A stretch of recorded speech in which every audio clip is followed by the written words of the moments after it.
What if the God you learned to worship wasn't exactly who you thought?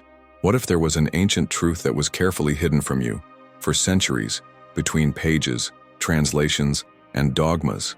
Get ready, because what you will hear now could completely change your view of the divine. Today we delve into a forbidden mystery, a shocking connection between the enigmatic Anunnaki of Sumer and the God described in the Old Testament. Yes, you heard that right. There are scholars, ancient manuscripts and archaeological records that point to a forgotten, or perhaps purposefully buried, story about beings who came from heaven to earth and were worshipped as gods, creators, judges. Most disturbingly, some of these descriptions are eerily similar to those of the biblical God. But is this all just a coincidence?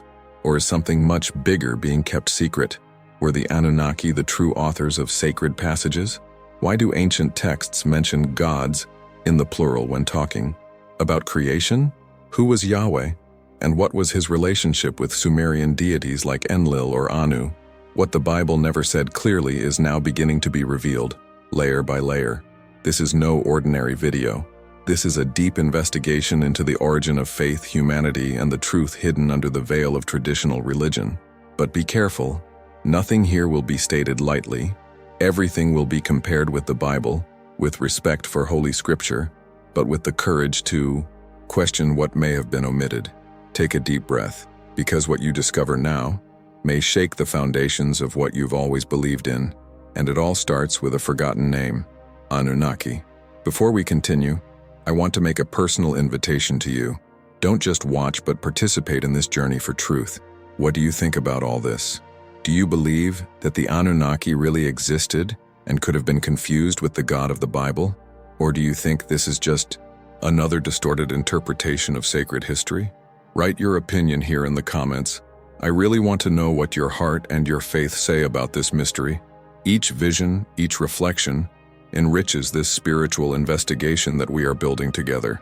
And if this topic awakens in you the same desire for knowledge and truth that drives this channel, then leave a like, because it shows YouTube that this type of content needs to reach more people. Also, click on the subscribe button and activate the bell, because in the next chapters we will continue to uncover secrets that have been hidden for millennia. And I promise, what lies ahead is even more revealing. Here, no one is trying to impose beliefs, but rather seek the truth with respect and discernment. We are analyzing facts, ancient texts, evidence, and above all, keeping our eyes focused on the spiritual essence. Because understanding the past is not denying faith, it is strengthening it. So comment now, sign up, and prepare your heart, because what you're going to see next will connect everything they've always taught you with what they never wanted you to know. Imagine for a moment that you are in an ancient underground library, lit only by the flickering light of a torch. The air is heavy, full of dust and time. You approach a stone table where a forgotten parchment rests, untouched for more than 4,000 years. With your hands shaking, you carefully unfold it and begin to read. But the words, they don't talk about Moses parting the sea, nor about Jesus walking on the water. Instead, they describe powerful beings called Anunnaki, who descended from the sky in chariots of fire, brought knowledge, laws, and shaped the destiny of humanity. These texts are not written in ordinary ink, but with cuneiform symbols engraved on clay tablets, records of ancient Sumer, one of the oldest civilizations on Earth. These beings were not only seen as gods, but as creators, guides, and even judges of human destiny. And the most frightening thing, among the names mentioned with reverence and fear, Enki, Enlil, Anu, another appears that, to the attentive eye, seems to echo through the millennia, a name that resembles Yahweh. We are not talking about modern inventions or baseless theories. We're talking about real archaeological records, which are now kept in museums and universities, but which are rarely shown to the general public. The question that begins to emerge is inevitable. Was the God of the Old Testament modeled after these Sumerian divine figures? Or were the authors of the Bible themselves in contact with older stories, reinterpreting them from the perspective of a deeper and truer revelation? Could it be that the prophets knew about these celestial entities, but chose to translate them in a way that the people of the time could understand? Have you ever wondered why, in the book of Genesis, God is referred to using N terms, the plural, Let us make man in our image. This language has always intrigued scholars. Some theologians say it is the Trinity, but other scholars, especially those who study Sumerian texts, point to a possible direct influence from Babylonian creation myths, where several creator gods participate in the formation of humanity. And it doesn't stop there. In Sumerian temples, priests offered sacrifices, incense, praises, exactly as described later in Old Testament practices. Could it be a coincidence? Or have ancient practices been absorbed, adapted, spiritualized, to the point that they seem like totally new revelations? This forces us to ask, how many layers are there between the original text of the Bible and the final narrative we receive today? And more, what was kept and what was conveniently forgotten? Now imagine this scenario. Sumerian priests entering grand temples with gigantic columns, ringing bells, chanting and praying to gods like Enlil, who was known for his destructive power, for controlling storms, and the destiny of nations. Enlil was feared and worshipped, much like the way the god of hosts is portrayed in some Old Testament books. Enki, his brother, was associated with wisdom, hidden knowledge, and the creation of man from clay. Do you remember anything? Genesis, perhaps? Many independent researchers suggest that there is a fine, almost invisible line between theology and mythology, and that this line may have been crossed several times throughout history. Does this diminish the power of the Bible? Not at all. On the contrary, this reveals how deep, mysterious, and loaded the biblical text is, with meanings that cross cultures, eras, and civilizations. The Bible is more than a book. It's a portal. But to see beyond the veil takes courage. Courage to investigate what is not taught in pulpits, what is not read in worship services, and what is rarely mentioned in theology classes. Now, if this all seems new to you, take a deep breath. It's natural to feel uncomfortable when faced with something that challenges the structure of what you've always been taught. But remember, we are not here to attack faith, but to deepen it. After all, a faith that cannot be questioned, perhaps has never truly been understood. Think about it. Why were so many texts removed from the official canons? Why was the Book of Enoch, which also speaks of heavenly beings descending to earth, excluded from the traditional Bible, even though it was cited by Jude in the New Testament? And why do so few know about the Watchers and the sons of God, who took human women as wives, generating a hybrid lineage of giants, the Nephilim? This narrative appears in the same historical contexts where the Anunnaki operate. The similarity is disturbing. It's as if two stories were being told at the same time in different languages with different guises, but about the same events.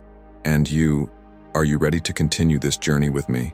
Are you ready to cross this timeline and dive deeper into this ocean of hidden truths, where history, spirituality, and mystery intertwine in an almost prophetic way? If this is disturbing your certainties, write here in the comments, but not just a yes or no.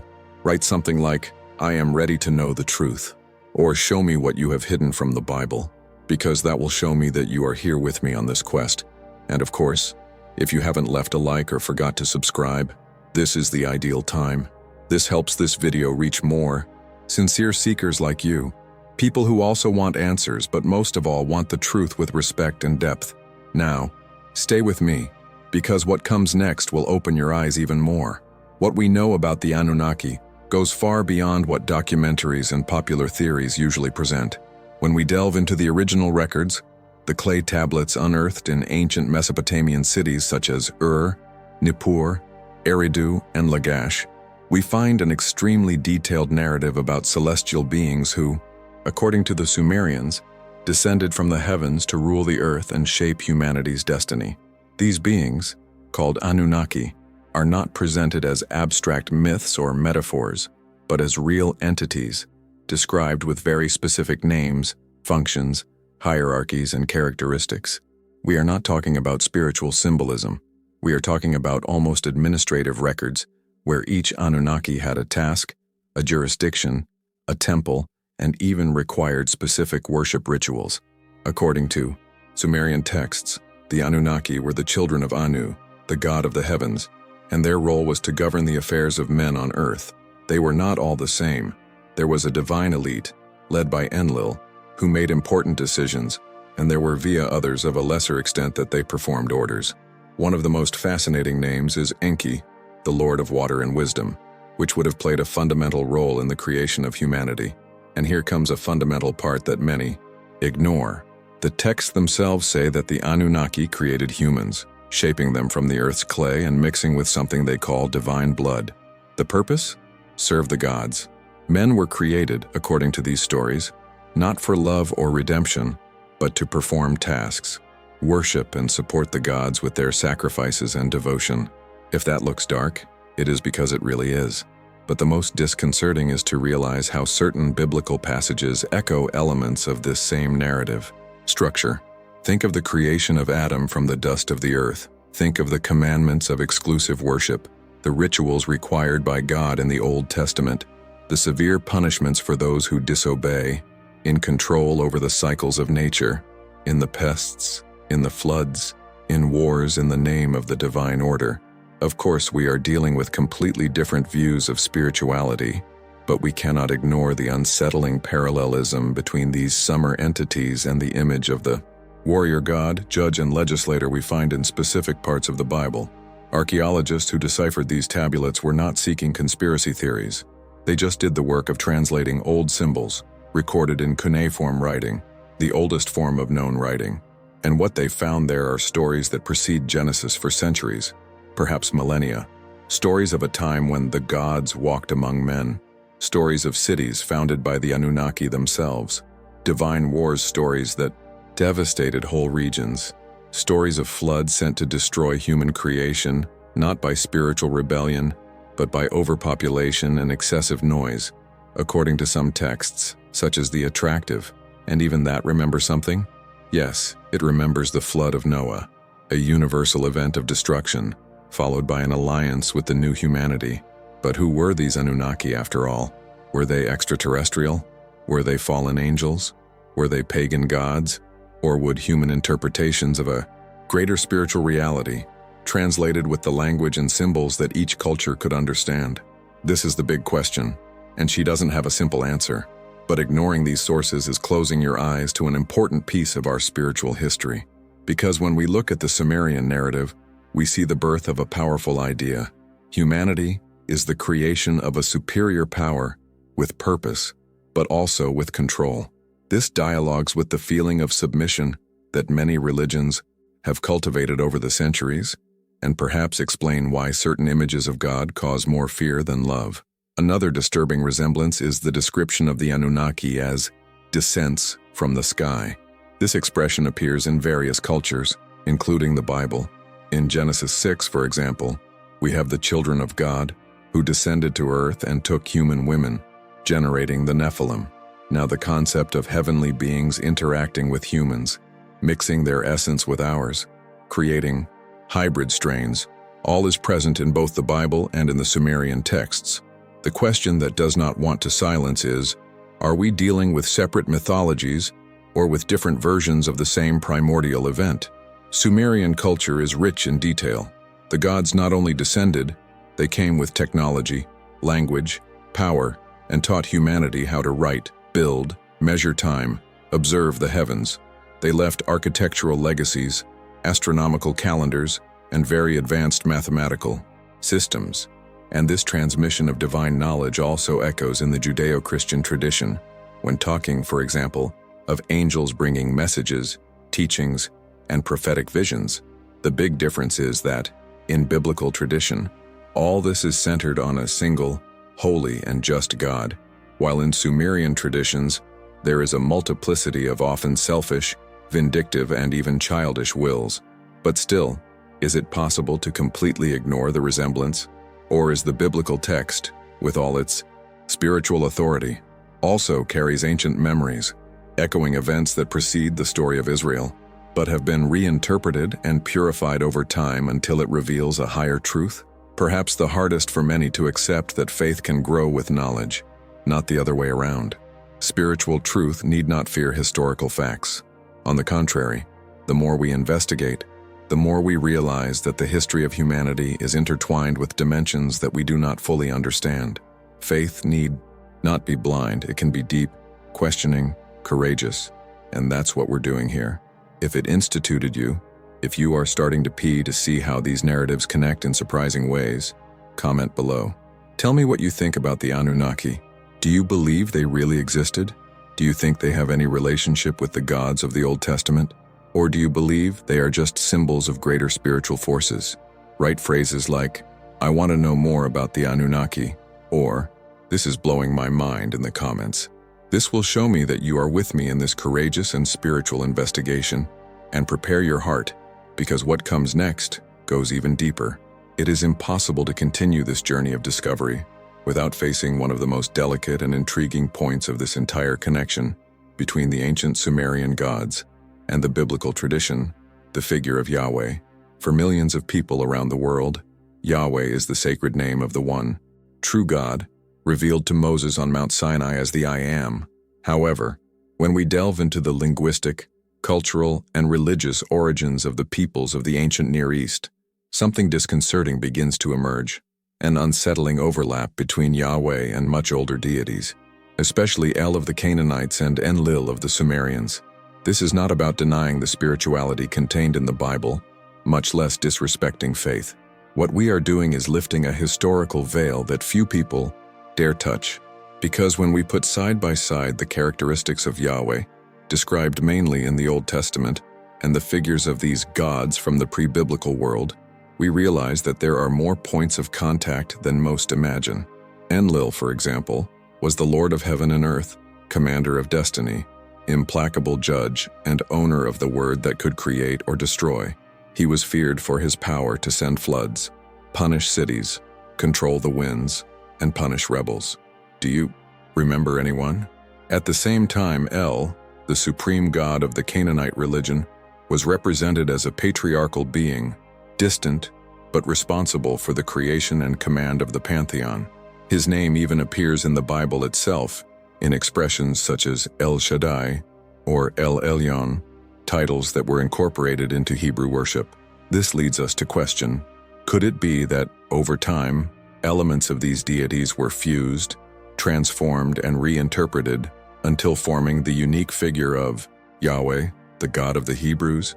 Could it be that the monotheistic tradition was born from a profound synthesis of previous beliefs, adapted to a new spiritual worldview? These questions are not heretical. They are legitimate. They simply require spiritual and historical maturity to be faced, especially because the Bible itself gives us evidence that something much more complex was happening behind the scenes. Take, for example, the famous passage from Genesis 1:26, where God says, "Let us make man in our image, according to our likeness." Note that this phrase is in the plural. Let's do it. Our similarity. This does not sound like the speech of an isolated entity, but of someone who addresses other beings. Many scholars try to justify this as a majestic plural, a respectful way of referring to a powerful figure. But this explanation does not convince everyone, especially when we look at other passages where this same pattern is repeated. In Genesis 11, for example, in the Tower of Babel episode, we again see God speaking in the plural. Let us go down and confuse their language there. It is not, "I will descend," nor "I will confuse." It is, "Let us go down," and "Let us confuse." Once again, the text points to joint action. But with whom? With angels? With other gods?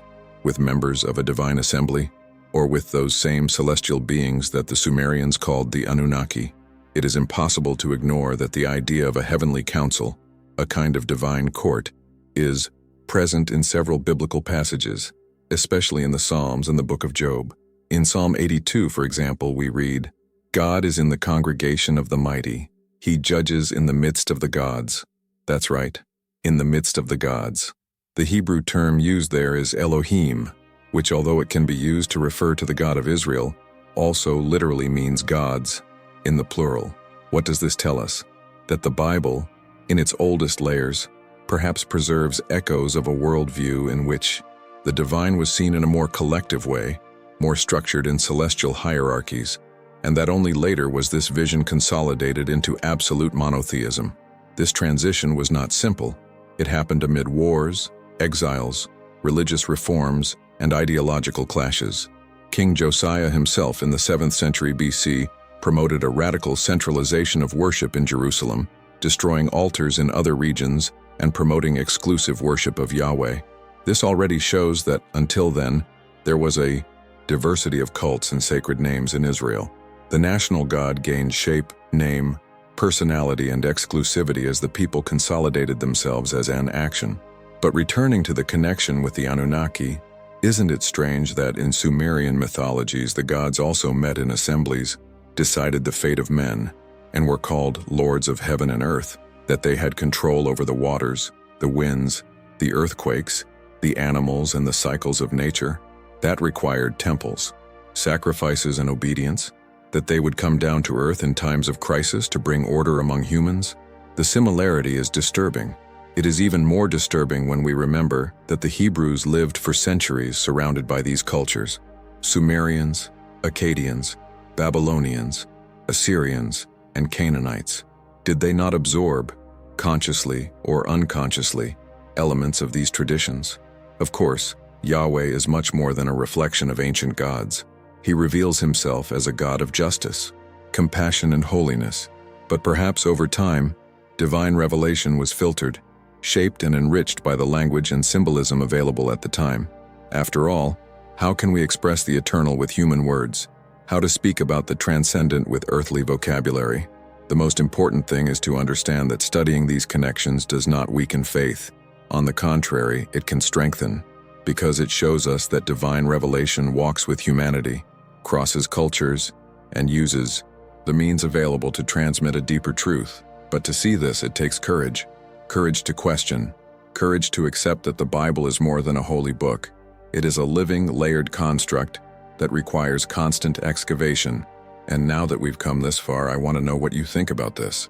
Does this possible connection between Yahweh, El, and even Enlil make sense to you? Have you ever heard about this? Write in the comments what is going through your mind. If you want, you can comment on the phrase, "This part shocked me," or "I need to know more about Yahweh and the ancient gods." This will show that you are here with me in this deep and sincere search.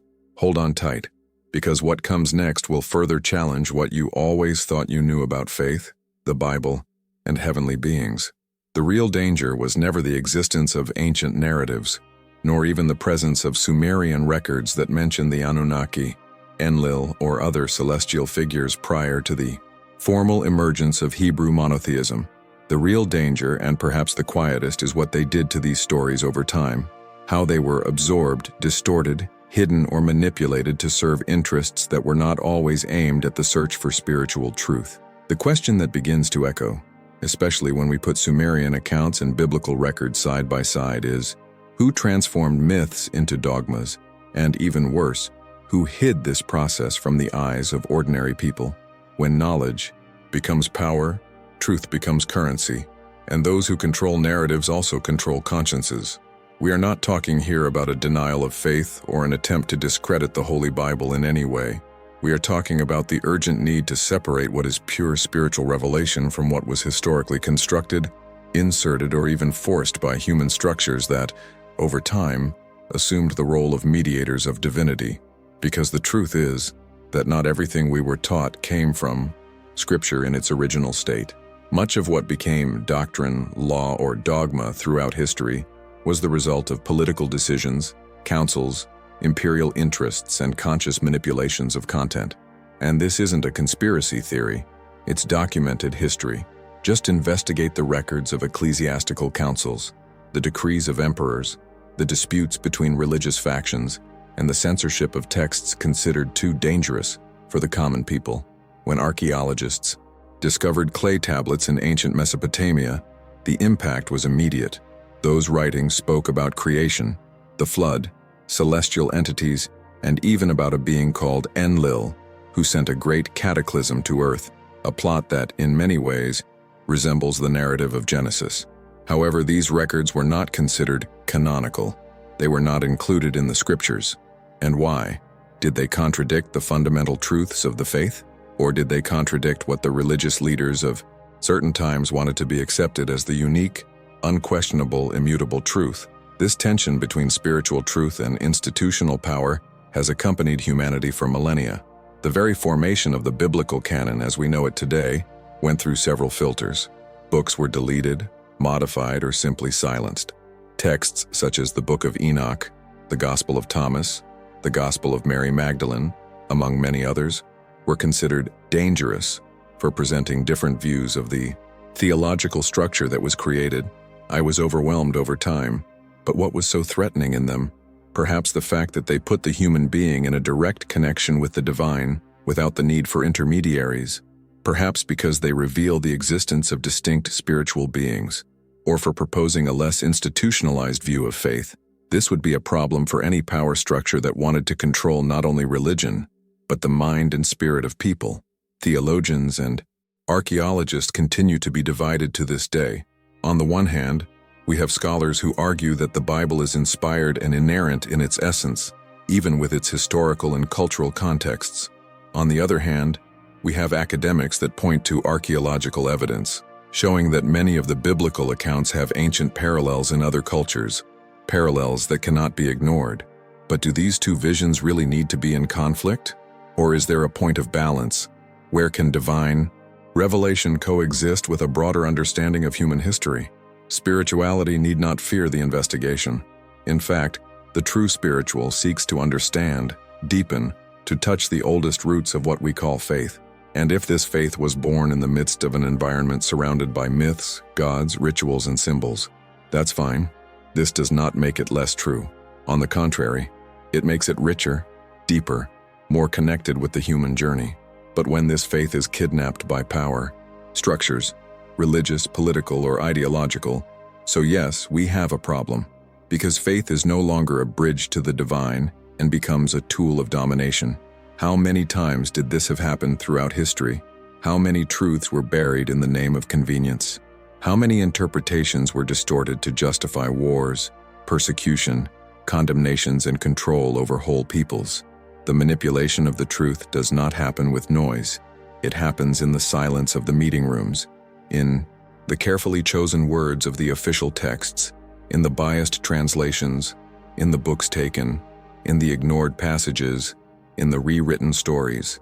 And all this is creating a fragmented faith, shaped by external interests, until the believer no longer knows whether he is worshiping God or obeying a masked human construction of divine revelation. Therefore, understanding the origin of texts, cultural and historical influences, and even parallels with other ancient traditions, such as Sumerians and their Anunnaki, is not a lack of faith, it is an act of faith. It is the desire to know God more deeply, not through human filters, but with eyes and hearts open to the truth, even if it bothers you, even if she shakes old certainties. Do you feel that too? Doesn't this restlessness that doesn't let you conform to shallow explanations with ready answers? Do you feel that there is something bigger waiting to be discovered, something that may have been hidden or distorted over the centuries? So you are on the right track, and that's why you're here with me now.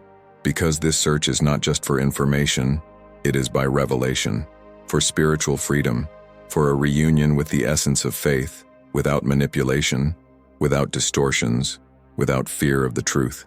And now I really want to hear what you think.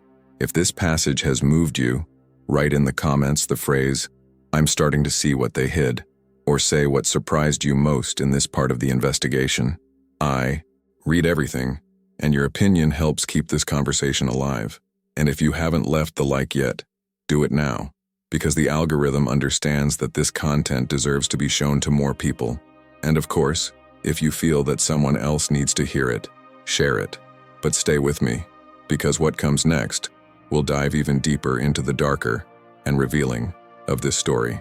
If so far this journey has led you to face facts, parallels, and questions you might never have asked before, now is the time to breathe and find the center again. Because even in the face of all these historical evidence, cultural influences, and parallel reports found in civilizations such as Sumerian, it is essential to remember something that transcends all this. The Holy Bible is not just a historical book. It is above all a book of divine revelation. It was written by human hands, yes, but guided by something much bigger, by a spirit that is not limited to a time, a civilization, or a worldview. When we read the Bible with this look, not just as a historical narrative, but as a living breath of God to the human heart, everything changes. Its structure may contain traces of past cultures, can dialogue with old contexts, but its essence is transformative, liberating, redeeming. And this is the point that completely distinguishes the God from the Bible from the pagan gods, Sumerians or Canaanites. The Anunnaki, as we saw, were presented and we were imposing lords, creators who used humanity as a tool. Man was a servant, a slave, created to work, obey, and worship under pain of destruction. The God revealed in the scriptures does not create human beings to serve him out of fear, but to relate to him out of love. This is the most powerful rupture between the Sumerian narrative and the Christian faith.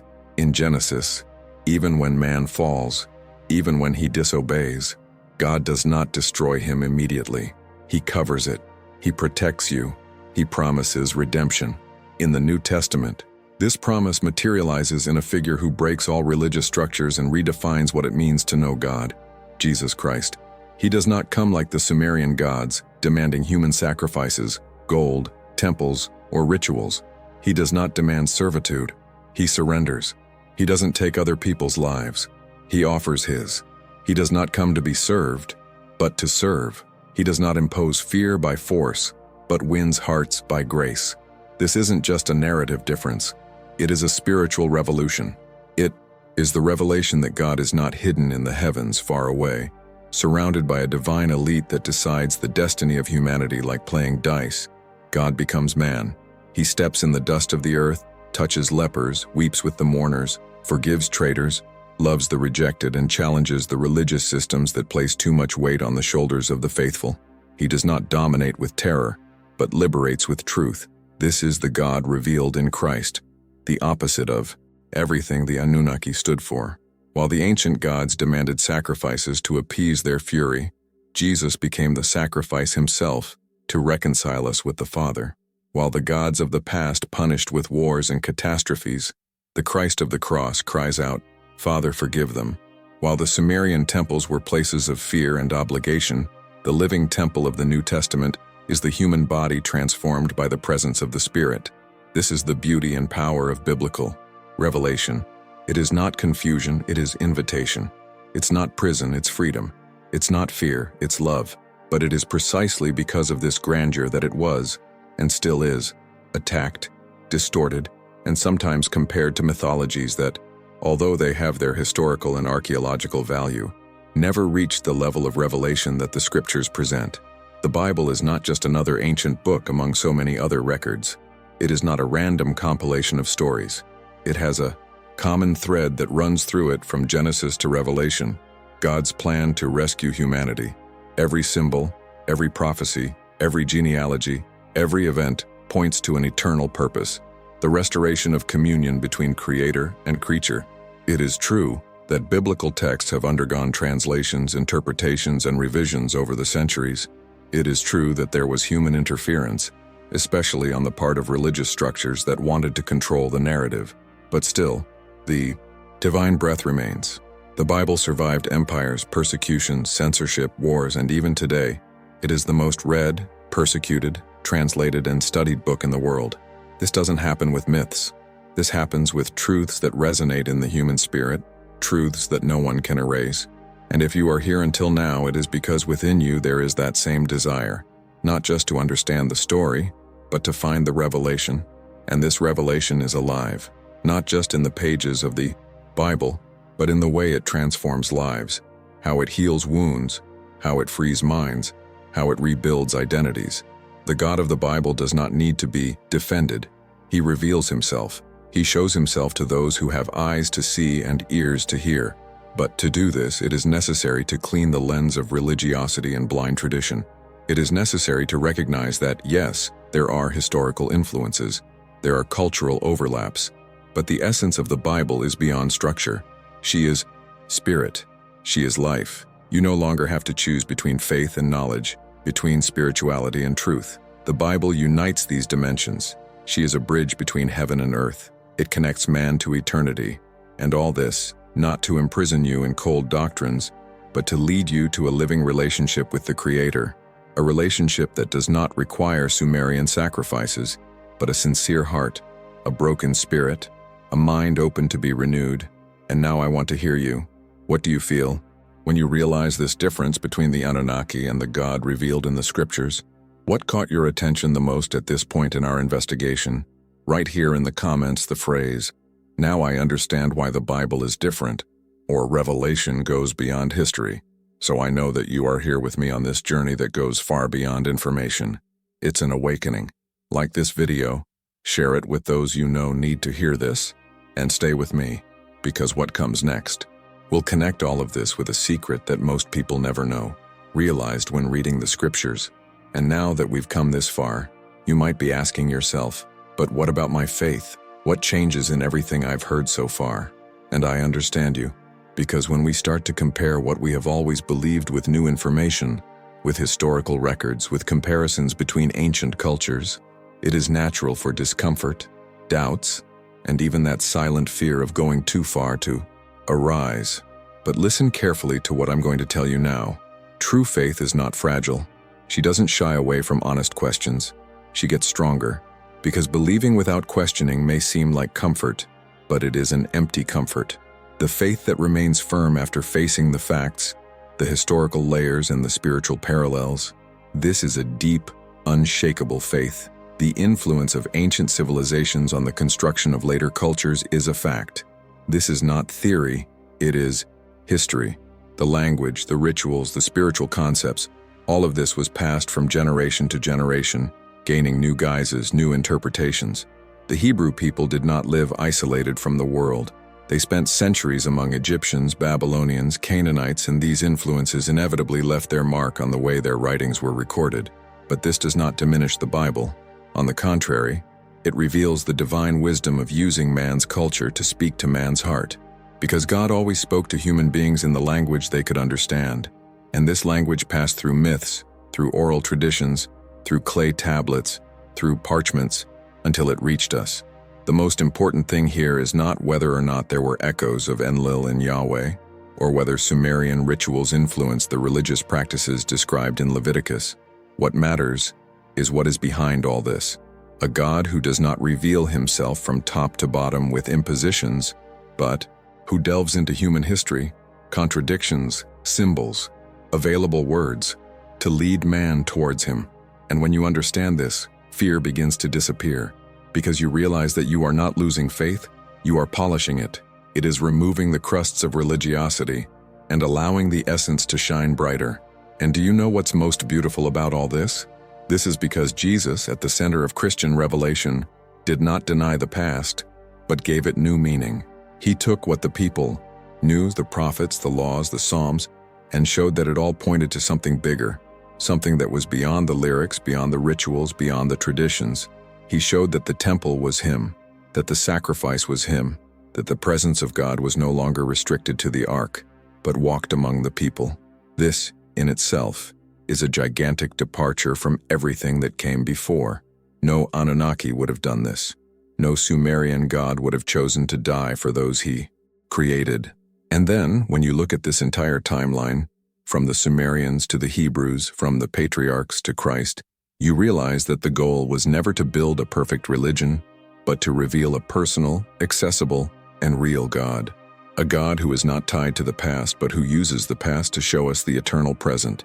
A God who does not fear questions, who is not offended by investigations, and who, in fact, is pleased with those who seek him in spirit and in truth. Because the truth, when it is genuine, never destroys faith. It purifies faith. She frees, even when it disconcerts. So yes, ancient civilizations influenced later ones. Yes, the language of the Old Testament carries traces of previous cultures. But does this change your faith? Or does it strengthen your search for a real God above all myths? The answer is in you. And if you've come this far, it's because within you, there is this sincere search. And God sees this. He doesn't judge you for wanting to understand. He welcomes you on this journey because he revealed himself through a walk, a process, a thread of revelation that extended over the centuries until it was fully manifested on the cross. And now, it's up to you. What did all this awaken in your heart? What do you think about this possible connection between the Anunnaki and the God of the Old Testament? Has this shaken or deepened your faith? Leave it here in the comments. Write something like, "My faith is stronger after this," or "I want to understand more about this revelation." This shows me that you are with me on this path, and it also helps this content reach more people who are exactly like you, wanting truth, not dogma. Share this video with someone who needs to hear this. Leave a like if this content really touched you, and subscribe to continue with us, because what comes next will further illuminate this courageous search for answers. What if everything you've heard so far is just the surface? What if this connection between the Anunnaki and the God of the Old Testament, which already seems so profound, is just the tip of a much larger iceberg hidden beneath layers and layers of religious silence? So, institutional fear and manipulation over the centuries. Imagine for a moment that ancient scriptures are like a map, not just for the history of humanity, but to the origin of the spiritual consciousness that pulsates within you. If Sumerian names and biblical figures are already so distinctive, what else may be hidden in texts that were not included in the Bible as we know it today? Think of Nephilim, for example, those mysterious giants mentioned briefly in Genesis 6. In those days there were giants on earth, and also later. Who were they, in fact? Children of angels? Hybrids of old gods with human women? And why is this passage, which speaks of something so extraordinary, is treated with so much silence in preaching? Or the vigilantes, quoted in the book of Enoch, heavenly beings who descended to the earth, violated the divine order, took human wives, and taught forbidden knowledge such as manipulation of metals, enchantments, and astrology. Does it remember something? Anunnaki. Once again, the pattern repeats itself. Beings that come down from heaven, interfere with humanity, leave a legacy, and are punished for it. But why is this book so impactful, so directly connected to the reports of Genesis, was taken from the canon? Why haven't they told us from the beginning? It is impossible to ignore that the same themes, fall, rebellion, mix between the divine and the human, appear repeatedly in both the older traditions of Mesopotamia and in books considered apocryphal or prohibited. And if you are here so far, feeling this restlessness that also moves your soul, you have realized there is much more to be discovered, and this more is not in the spotlight. It is between the lines, on the banks, in the ignored manuscripts, in the pages that were not read in Sunday schools. It is in the fragments of the Book of Enoch, in the Sumerian tablets, for the forgotten prophetic views, and even in the words of Jesus, when he speaks of days similar to those of Noah, days when there was a mixture between the children of God and the daughters of men. Are vigilantes and Anunnaki different representations of the same beings? Did the ancients know more than they let us know? And if the reason why so many texts were excluded from the official scriptures, not because they were false, but why were they too revealing? Why did they show connections that expose something much more complex than dogmas were ready to accept? Perhaps the truth is not comfortable, but it's liberating, and you have already taken the first steps toward her. No matter if you have a traditional faith, if you are rediscovering your spirituality, or if you are just looking for answers sincerely, what matters is that you are willing to look beyond the surface. This already puts you among the few who dares to question without losing the reverence, among those who are not afraid of discovering that the divine can be much larger and much closer than they have always said. And that's why, in the next episode, we will dive deep into an even more hidden, even more powerful, and perhaps even more disconcerting topic: the lost secret of vigilantes. Who were these beings? Why did they come to Earth? And why was your presence linked to the birth of Nephilim? What did they have in common with the Anunnaki? And how was the Book of Enoch was censored for revealing details that may completely change what we mean by heaven, earth, sin, and redemption? But before we go, I want to know about you. Do you feel that all this is still the beginning? That still has much more to be revealed? So comment here below phrases like, "I want to know about vigilantes," or "I'm ready to go beyond the surface." It shows me that you are here with me in this search for a deeper and more alive truth. And, of course, if this content has touched something inside you, leave your like right now, subscribe to the channel, and share this video with someone who needs to get out of the surface as well. Because in the next episode, we will cross the forgotten pages and touch the points that no one dared to explain to this day. So hold firm, because what is coming can change everything. If you stayed with me here, it's because this journey has moved something inside, and it already puts you among the few that are really looking for more than ready answers. So before you leave, do the following. Subscribe to the channel now so as not to lose any of the next episodes. What's going on will reveal even deeper things, and you won't want to be left out. If this message touched you, comment below the phrase, "I came to the end because the truth calls me." This helps me know who is really committed to this search and further strengthens our community. And of course, leave your like right now. If you got here, this content has given you value. And like is a way of showing for YouTube this video needs to reach more awake people like you. And now, without wasting time, click on the video that is appearing here on the left side of your screen. There we will deepen the mystery of the vigilantes and the secret connection with the Anunnaki. I see you there. Let's go deeper.